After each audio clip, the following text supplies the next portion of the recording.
আসসালামু আলাইকুম বন্ধুরা, আশা করছি তোমরা সবাই ভালো আছো। আমি ভালো আছি। আজকে আমি তোমাদেরকে এই গাছটা সম্পর্কে পরিচয় করিয়ে দেবো। এটার নাম হচ্ছে লুটকি। এর বীজগুলো খেলে মানুষের দাঁত রাঙা হয় যায়, মানে লাল টুকটুকে লাল হয়ে যায়, এই জন্য দাঁত রাঙা বলেন। তেজপাতার মতো পাতা, এই জন্য বুনো তেজপাতা বলেন। আর এর নাম আরেকটা রয়েছে বেগম বাহার, এটা আমি ফেসবুকের বন্ধুদের কাছ থেকে শুনেছি। তাছাড়া একে বলে টি ইন্ডিকেটর, কেননা এই গাছটি যে মাটিতে হয় সেই মাটির চাষবাসের জন্য বিশেষভাবে উপযোগী বলে মনে করা হয়।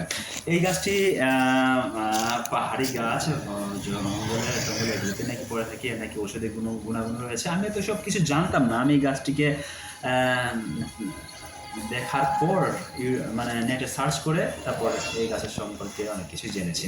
ভয়ও লাগতেছে। মাসে বছরে গলার হলো চুলটা এই কিভাবে বিষ রাস্তা টিস দিয়ে হয় এই নাকি? পথ দিয়ে মানে যাওয়ার সময় এই গাছটার ফুল গাছটা আমাকে কিন্তু দূর থেকে সুন্দর। আকর্ষণ করতো। যখনই দেখি তখনই দেখি ফুল ফুটেই আছে, তো ভাবি যে 12 মাস এটা কি ফুল বন্ধ হয় না নাকি। তো এই গাছটি তুলে আনার অনেক বাসনা ছিল, কখনোই মনে থাকতো না। আজকে মিল থেকে বের হওয়ার সময় প্রতিজ্ঞা করেছি যে মন থেকে কখনো এই গাছের কথা আর ভুলে যেতে দেব না। তো দিই নাই, গাছটির কাছে গিয়ে দেখি তখনও ফুল ফুটে আছে। কিছু ফলও হয়েছে, প্রচুর পরিমাণ ফলও নিয়ে আসলাম। আর কচি একটা ডাল নিয়ে আসলাম। জানি না কীভাবে লাগাবো, হবে কিনা, কীভাবে ফল বিচিটা লাগাবো।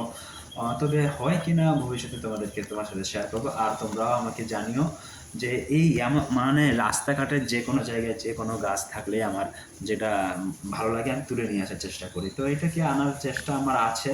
জানি না হবে কিনা, লাগাতে পারবো কিনা। আমি বিশেষ কোনো কিছুই এই গাছ সম্পর্কে জ্ঞান রাখি না। তোমরা জানলে আমাদেরকে জানিও। আর ভবিষ্যতে এই গাছের আরও আপডেট তথ্য নিয়ে আমি তোমাদের সাথে আসবো। সে পর্যন্ত তোমরা সবাই ভালো থেকো, আর কমেন্ট বক্সটা খোলা রাখবে। ঠিক আছে, সবাই ভালো থাকবেন। আল্লাহ হাফেজ।